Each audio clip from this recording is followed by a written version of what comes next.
Hello, how we doing? Merry Christmas, Happy Hanukkah, and all that good stuff. I'm sorry I don't know all the holiday names out there, but I'm Pete Gallinari. For those who know me, might not know me, I've been in this business of cybersecurity, compliance, data privacy for way too many years, well over 4 decades. And I decided to put together a series of episodes on YouTube to talk about things that maybe we don't talk about here in the industry. Since I'm currently considered a contractor now, semi-retired, but still do work for businesses and talk at conferences here and there and do some podcasts. I do like to give back a lot of where I came from. I spent many years in different silos of dealing with data. Very fortunate, very lucky, some great businesses I worked with and organizations over the years, everywhere across financial districts in New York City. I'm originally a Brooklyn boy, so I'm from New York originally. I now reside in Nashville since 2013. And I've had the opportunity to work in healthcare divisions, also working for government for many years, for a couple of states in the US, which I really enjoyed. Government work is a lot different than what we call I call the real world, the private sector compared to the public sector. And we'll get more into that during some of my talking and some of my episodes that I do have coming up, where I show the differences between both working in the public or private sectors. Of course, there are all differences, and for legitimate reasons why there's differences. Some maybe I don't totally agree with, but some there are legitimate reasons why there's differences on how things are handled with data. So let me first. Excuse me, I'm sitting in my music room here. People who do know me, you know that I've had two lives for the past 30 plus years. I'm also in the music business, currently on tour with Tiffany. I'm sure many of you know who she is, especially if you watch Stranger Things. I think We're Alone Now, her big hit. I've been playing keyboards for her on tour all of 2025. I've been very fortunate to play with a lot of rock stars. I play with guys from, the list is long. I don't want to get into it here, but they're all rock stars. They're the rock stars, not me. I just been fortunate to be a part of it and doing keyboard work with these guys for the past 30 years. But this is about data privacy and confidentiality of data. And this is the first episode, and I'm not going to kill us here for a long time. I want to try to keep this to a reasonable amount of time, 20 minutes. I know I could go off rails sometimes, and I'm very passionate about this type of work. But I want to start this off and preface this with starting from the beginning. Why are we in the situation we are today? And I'm also going to cheat a little bit. I put some side notes on. Since I'm in my studio room, you can't see, but I have four major screens around me. So I put up notes within on my screens that I can look over to, because I don't want to go too far off rail and just start rambling on and ranting about something. So I figured, let me put some key items and keep on looking over to keep me straight. I'm not in the room with somebody who can yell at me typically and say, "Hey, we gotta talk about this and about that." So excuse me if I start doing that, but I do have my notes here. So what I do want to start off with is, we've been talking about privacy and cybersecurity. I've been in the business 50 years in IT, and I know for the last 40 years we've been talking about stuff like this. Maybe at different degrees than we do now from what we did back then when we started, when I started in the business. IT has been around forever. So I look at it and say, we've been talking about this for over 40 years, but yet breaches are worse now than ever.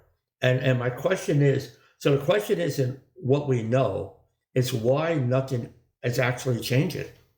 So tonight I want to talk about, and my main topic is going to be for a series of episodes is I'm calling it the illusion of data privacy, basically data privacy and data protection. Why organizations think they're protecting your data when in reality, are they really protecting your data? Now, I'm not going to beat any group up here and saying, certain organizations should be doing this and not doing that and all this. I really don't have to, because I always keep tabs out there in the industry of just what's going on in the world. And I mean, just look at 2025. There's been, just in the US, over 59 million individuals have been compromised. And that's not even a real number, because that's what's been reported. So we really don't know what's been, because how many people are really forced to report. You might not be forced to report in certain organizations, but I have no problem talking about 2 or 3 that I have here on the screen, because this is public information. Aflac alone, insurance breach. 22 million individuals have personal data stolen. Healthcare sector, HHS OCR reported what they reported. As of just October 2025, 364 hacking incidents had occurred, affecting over 33 million citizens. Now, what people don't understand about this, and some of you do, you're in a business, you do understand, is a downstream effect. It's not just a breach alone. It's what's happening after the breach. You try to go buy a car, all of a sudden there's been fraud and your credit is garbage, right? You're a new timer trying to get a house, and what happens, right? You don't know where your information even went to. Is it out there just being harvested? Hackers harvest data and might not even use it when they first get it.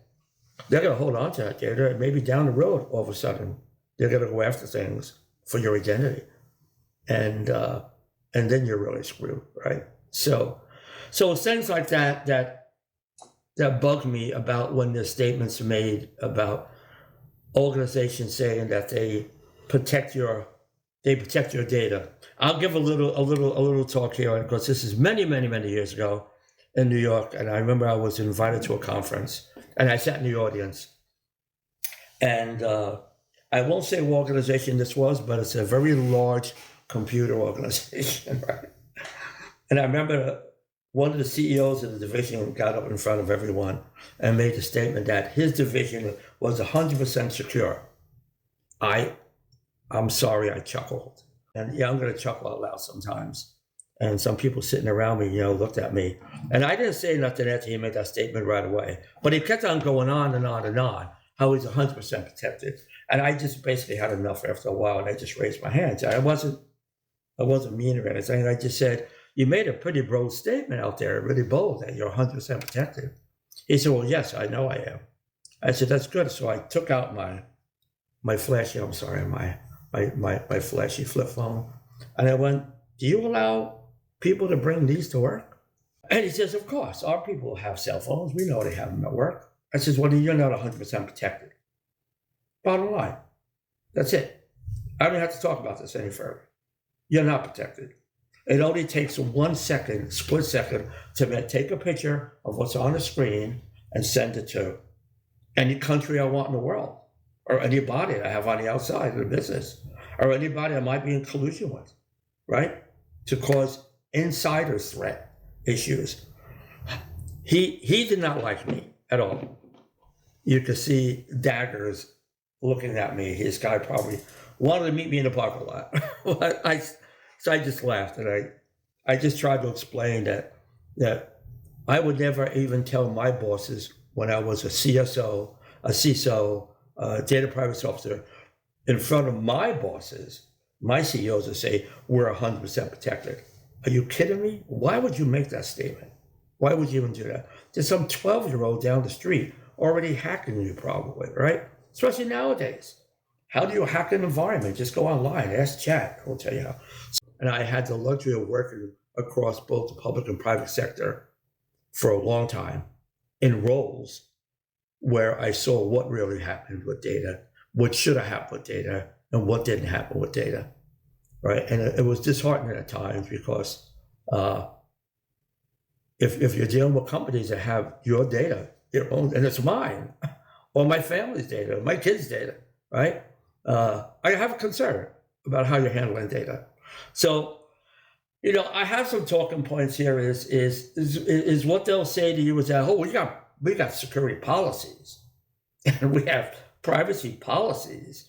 We have banners all over the place, and our people, everybody's certified. They got 10 certifications apiece.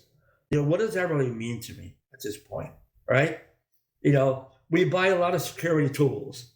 What are you buying them for? If there's any CEOs listening to any of this, I'm sure you love when your staff comes in and says, we need to buy more technology. We need to buy a lot more.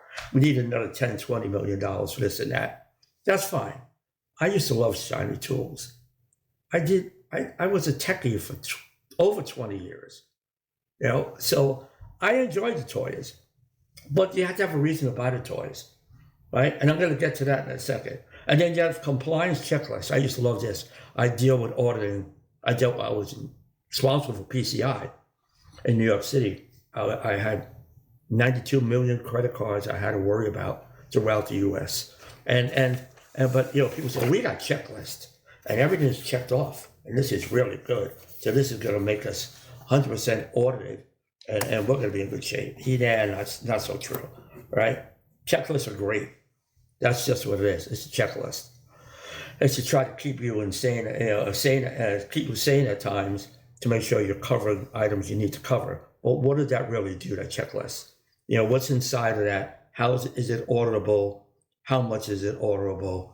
Who's really looked and validated the internals of what you're saying you're doing? How deep has anybody even gone?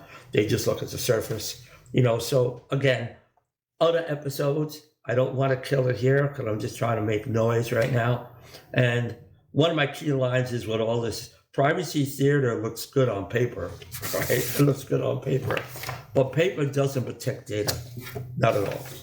Sorry, people. So I have 4 things that I've always lived with on the 4 things organizations fail to execute on. I even put a timeline on this. I only want to spend 5 or 6 minutes on this. So if I'm spending too much time, I'll smack myself here. I try to keep myself on a timer. There's 4 things I look at where companies fail. This is why the security programs or the privacy programs do not go where they're supposed to go. They just don't work. They look good on paper. They might look good on a PowerPoint presentation, but they're not executable. They're not executed right. And then when they get a compromise, then everyone asks from the top down, what happened, right? Somebody's got to answer to that. So my episodes are going to talk about why this stuff happens and how you could fix those things. It's not as hard as what people think. Think about this. I mentioned New York City because I spent my life there and work in the financial district. They hire top shelf security, privacy people, compliance people. They get paid a lot of money, and they're still getting hacked. Something's wrong. Something is just seriously wrong. So I look at data discovery first, data classification. Once you know what you have, you can start classifying it.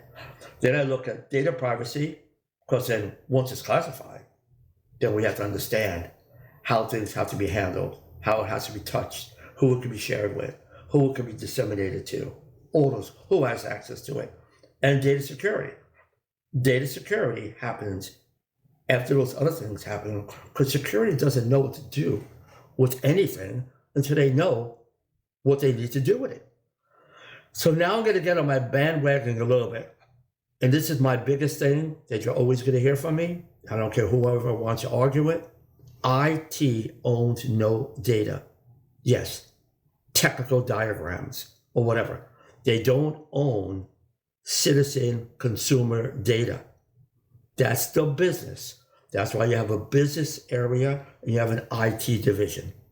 IT takes care of the infrastructure, make sure data is wrapped up, make sure it's secure based on the recommendations and the classification of that data that was not done by IT. We don't classify data. And if you are classifying data and you're an IT person, you just made a big mistake. And if you're a CIO, I've seen this, I don't know why they've done this, but I would never do this if I was a CIO. I've seen they've had in their bylaws or at government, maybe legislation, whatever, the CIO owns the data for the business. What are you kidding me? Why would you ever take on that responsibility saying you own it? You don't own it, right? You're responsible to protect it and manage it once it's in your environment, but you don't own the data. It's owned by the business. As a CIO or a CEO, would you know if you're working with healthcare data? You're not a healthcare person. How would you even know what the classification is on that data? How would you know who's allowed to have access to it? How would you know if somebody needs to be bonded or fingerprinted to that data? If you're dealing with FTI data, federal tax information, it's not my business as an IT person. I don't care who has access to it. But the business cares. And the business says, if Pete, you're going to look at this data, you need to be fingerprinted. Now that comes to me and says, I need to get fingerprinted. I've been fingerprinted so many times, I don't think I have fingerprints on me anymore. But it's determined by the business who says, if you want to see this type of data, you better be bonded some way, because we're allowing you as a business to see this data. Do you think, and I'll get to my bandwagon again with we have our data out in the cloud. Yeah, okay, what does that mean? You just moved it from one spot to the other. Or you took bad data and put it out in the cloud, it's still bad data. Or you took data and put it out in the cloud, you're still accountable, responsible for all access to that data. Do you think Azure or AWS are going to take any kind of liability to the access to your data? Who has access? If the wrong person got into the data in the cloud, you think that IBM and Azure and all these companies are going to put up their hands and say, oh yeah, that's our problem. Yeah, we should have known that Peter should have never had access to that data. It's not their problem, right? So then you go back to security and say, well, your security team. Well, no. Security team is responsible for what they know about the data. And I'm going to defend the security people. I'm sorry, because I dealt in that area for years. And we used to get blamed for everything. But we knew nothing about the data at that point in time. You didn't tell us, our administrators, how to lock that data down. If you did, and there was an official process to do that, right? A chain of events of how things need to happen. Was there ever a ticket in there put out there, to say this needs to be locked down this way? If that didn't happen, that's a different situation. Now somebody's going to get blamed, right? So that's part of what I'm talking about. I really don't care who you are and how smart you think you are. These are just the 4 fundamentals. So let me unpack this a little bit more. So where they fail with data classification is that everything is treated the same at times, or nothing is treated at all the right way. If you're dealing with very sensitive data, you're going to wrap that data up with the highest protection you can. And I will use stuff like government data because I dealt with that for years, but you're dealing with Social Security, you're dealing with CGIS data, which is your safety data out there, and criminal justice data, for those who don't know what CJI is. And then on top of that, you're dealing with SSA data or your Social Security data. Oh God, HIPAA, everything. This is all federal type of data. Well, that's wrapped up, and that's going to be wrapped up because we know from those organizations that that's highly sensitive data. So we're going to protect that in the best way we know to recommend to them how they need to lock this down, right? And it's costly. But if it's all public data you're dealing with, are you going to wrap it up the same way? Maybe not. Some people might not. But if it's not highly sensitive, why you're spending a ton of money there. Well, maybe you don't have to, but that's a judgment call, right? You got to work that out with your business team, right? So overclassification or no classification at all. And I just mentioned that, right? Overclassified, or maybe they don't know what to do with it. Are they educated enough to even make those decisions? That's another episode, right? So not all data deserves the same protection, and pretending it does guarantees failure. So I just spoke about that basically. Data privacy. Well, we get into data privacy because tell me you don't go to the doctor. Oh, let me go back. I'm sorry. Data discovery. Data discovery is really number one in my eyes before classification, obviously. I just got into classification because I'm too passionate about that. But if you don't know where the data is, how are you protecting it? How many IT shadow systems are even out there in your business? Under somebody's desk, there's a server. Maybe not even attached to the network. Or is it attached to the network and your network team doesn't even know about it? I've heard that too many times. Dangerous, another topic. Spreadsheets, vendors, cloud. We talked about cloud. Just vendors alone. I have a session on, and I have papers on this. A lot of what I'm talking about, I wrote papers up on. You can always ask me for something like this. But vendor management. Do you even know what your vendors are doing with your data? I mean, they might be using other third parties to work on your data. How well are your contracts written? I worked so closely with the legal teams to put in security and privacy language to ensure that no matter where this data went, the accountability stayed with the original source of original hosting provider that was hosting my data at that point in time. They couldn't just relinquish responsibility because they gave it the data to someone else. Well, now we know nothing about their security posture, that third party, another third party, or who might be handling that data. So downstream, I have no idea what's going on with the data. That's got to be built into your contract. That's got to be audited, right? So again, more conversations about that. So we get into data privacy. Tell me you don't go to the doctor, you're not signing something, right? What are those called? Consent forms. People have the right to know what they're signing. People have the right to know to opt in or opt out. And I'm sure you see that all over the place. You know, none of this here is magic stuff. I'm not talking about stuff that's, magical or mysterious or there's a mystique about it. No, a lot of this is 101. More than half my job would have went away if people just didn't click. So that could be an inside chuckle for anybody who understands that. But if they just didn't click on a link, half my job was already taken care of, right? But that's another concern. So we want to make sure when organizations are collecting data, they're collecting data minimizing what they need to collect and collect only data that they need and what they're going to use it for. A quick example, because of I worked with SSA data a lot, Social Security data, and I know in the government field, we had a lot of data from SSA especially for benefits, Social Security benefits and stuff like that. But if you're dealing with SSA data, SSA tells you that if you want this data from us, you could only use it for the program that you have said to us you're going to use it for.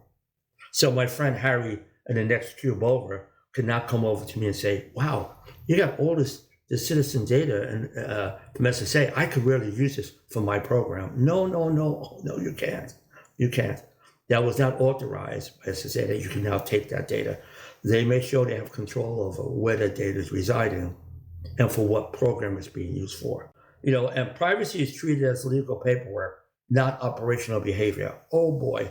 So this is where I go with talking about lawyers, who I love. I got a lot of friends that are lawyers, but I always tease them, saying, the legal stuff. You don't really execute. And they said, oh, what do you mean we execute? I said, you're not a data privacy officer from an operational standpoint. Two different worlds. I try to recommend to industries, you need a privacy officer from both sides, a legal privacy officer and a data privacy officer from the operational standpoint. I have a nice document I put together. I'm not going to go into it here, of the difference between both roles, but also how they sit together, tied to the hip. I would never do anything and write up something unless I worked with my privacy lawyer to make sure I was in compliance with what I was stating.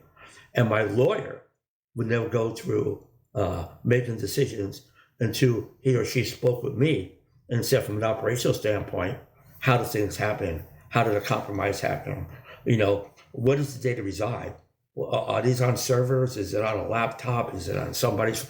They don't work with that side of the world because they're not supposed to. They have enough to worry about, a new bill coming down, especially in government, or even a new reg coming in from any one of these regulatory controls that are out there today. So they would keep up with that, and we would meet in the middle and work very, very well together. But I do have a paper on that also that I can share. So privacy isn't a policy. It's how data is handled every single day. That piece of paper I talked about, what if this was all sensitive? It's just sitting on my desk and it's in my music studio because I printed it out, right? Doesn't stop me from printing it out, right? It's got a lot of information, maybe about somebody's, I was working on a government project maybe, or one of the financial industries. I was working on a stock market and had a lot of personal data on there. That could be leveraged and used if somebody saw that against that person, right? So things like that. And then data security. Tools first, strategy later. I don't know. It's this is where we fail sometimes, is we don't build a real program. People say, well, I got a security privacy program. No, you don't. A lot of people don't. They have it on paper. What does that mean? I wrote up a whole document on this alone, talking about how to build a data privacy program, a security program, and what a program really means. And it's pages long. It's not just a paragraph, right? It takes a lot to build a program. It's getting the right people engaged. Governance. I can't speak about that enough. No program will work without leadership governance. If everything you talk about from a security privacy standpoint, is heard by leadership and they ignore it, you have nothing. You have absolutely nothing, because it's not being enforced down, from the top down. You can't do this from the bottom up. It's sad, but most of the people from the bottom up know what the risks are. The security people know what the risks are. Privacy people know what the risks are. If you disseminate this data to somebody who shouldn't have it, have access to it from a privacy standpoint, I can tell you what's going to happen with that down the road. And being both, I'm lucky enough that I was a former CSO. I'm a security person too. So I know how easy this data can be taken or just misused in the wrong hands. So with that said, my line here is great. It's like, security is always last and then blame first, right? So, again, people who might be listening to this might be saying, oh yeah, I get it. Again, I'm not unpacking a lot of this right now because it would take me a lot more time. And I'm up to about 30 minutes on this already. And I don't want to unpack everything here because I want to give you an idea of what some of our rants are going to be in talking about this. My other topic was, I just mentioned it, IT doesn't own data. They host data, they protect the system, but IT does not own that data. Please remember that. Who owns the data? The business in an organization. If you work for government, your state agencies own the data. Don't let it be your problem. You can help, you can educate, you can teach them. They want to use Copilot, just don't run with it. Oh my God, this is really getting me nervous anyway. Copilot and all these AI tools. I have a whole thing on this already. I love AI. I'm in the music business. I love automation. I love AI. People don't realize AI has been out there for over 20 years. I mean, the automation tools, even in music. I mean, how do you think people are doing vulnerability management? manually. No, they've been using ML and AI stuff for a long time. How do you think they're predictive modeling? How do you think they're giving you answers right away when something happens, a vulnerability? How to fix it. It's not a person sitting there going, writing this with a piece of paper and a pen. No, they got tools out there like that to do this. But you need leadership to buy in. But you have to show them what the real risk is. You can't just say the heavens are falling. You got to really show things. Like I used to pull FBI reports almost every day. I used to pull all kinds of vulnerability management reports out there and hacking reports to show how easy data is being stolen internally, even within their own people, right? That number is what, 40, 50, 60% nowadays of internal threat. So you have to have your game plan in place. You can't go running and saying, we have to fix this, we have to fix that. Not going to happen. Nobody's going to listen to you. You really have to have some specific things that you can show, real things that are happening. And this will start making people think about, and looking at these numbers and industries just like theirs that are being hacked into. And then saying, okay, where are our gaps? If you don't understand what the gaps are, and you haven't done an internal study of your own internal gaps, of where you're failing, you're never going to fix anything out there. You're just going to Band-Aid it, or you're just going to stay in the job for 4 or 5 years and hope nothing happens. And then when it does, you're looking for a job anyway, right? I couldn't work like that. So if IT owned the data, breaches would stop tomorrow. But they don't, because ownership means accountability. So it's just just a little play on words there with that. Again, it just goes back to who's going to be accountable for that data. Somebody has to be accountable for it, because when the news media hits, they're going to go to somebody at a very high level and say, what happened? And then you hear CIOs talking, well, we just changed our security team. We made some new improvements. Yeah. Okay, fine. But nobody talks about how they're going to fix the problem. And that's what I'm hoping to in my episodes going forward, that you'll start seeing different episodes come out from some of the things I'm talking about now will be a separate episode about talking about these things. How do you get a program started? Who needs to be engaged? How do you keep it? How do you sustain it? How do you make sure that you have the right skill set people involved, right? All these kind of things play into this. Again, understanding your data. You don't understand your data and forget about what are we talking about here. You've got to get past that data discovery of what are your crown jewels for your business. I really don't care what business is. I don't care if you're making license plates. I don't care if you're rolling toilet paper. I really don't care. Somewhere you're collecting data. And if it is personal data, then you need to know how to handle that data. And that's going to be more of what we'll talk about going forward. What I want to say about the channel going forward, it's not going to be theory. It isn't going to be marketing. It's what happens inside organizations. It's not being a whistleblower or anything like that, but it's what happens inside organizations, and maybe for a good reason at times. And maybe at times things I don't agree with, but they can be fixed. And I know they can be fixed. And it can be fixed. I play a bad note. I don't care. I mean, if it's alive, I still don't care, because I hit that bad note and it blows by, right? I don't know how many people might hear it or not. But if I'm recording something, I can go back and fix that note, right? And I'm going to get into AI, because I don't know if you're on LinkedIn, but if you are on LinkedIn, you'll see a lot of my articles. Some of the stuff I'm going to be talking about in the episodes are going to come out of those articles that I've already posted out there. So you can look me up on LinkedIn. It's just Peter Gallinari. And I have a ton of stuff out there already that you can use as educational pieces. And I know people are doing that already, which is great. It's a great feeling when I know people are out there using. Now, I am not the expert of experts. I'm somebody who's been in the field for now 50 years.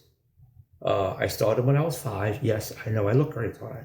No, I'm lying. But I've been doing this 50 years, and I touched all types of data. Like I mentioned, from Wall Street to government data to educational data to all kinds of healthcare data. There's probably nothing I haven't touched. Credit card data that I've not been a part of. And if you ever have any ideas or something you want to talk about, subscribe to my episodes and send a note out to me there, and I'm sure I will see it. Let's stay in touch. It's all about communication. I'm hoping that I didn't ramble on too much. I enjoy this. I love it. I hope that maybe you got something out of this. I know I ranted on a few things out there and just rambled maybe a little bit too much at times, but I'm sure when I have my selective episodes, they're going to be focused on a specific topic. And I'm going to try to keep it to like 15, 20 minutes the most of a specific topic. And that'll be easier where I can just focus on that one thing and not try to get out 50 years of what I've been dealing with here. So it's nice to meet everybody. Tell your friends about it if they're interested. This is for all levels, beginners, intermediate, advanced. It really doesn't matter. There's nothing that, I'm playing music since I'm 7. I listen to other people play music and I learn every day. So, right, nobody knows everything. And I like it that way. Otherwise, it'd be boring. So enjoy your time, enjoy your family, friends, and hope to chat with you soon. Right? Take care.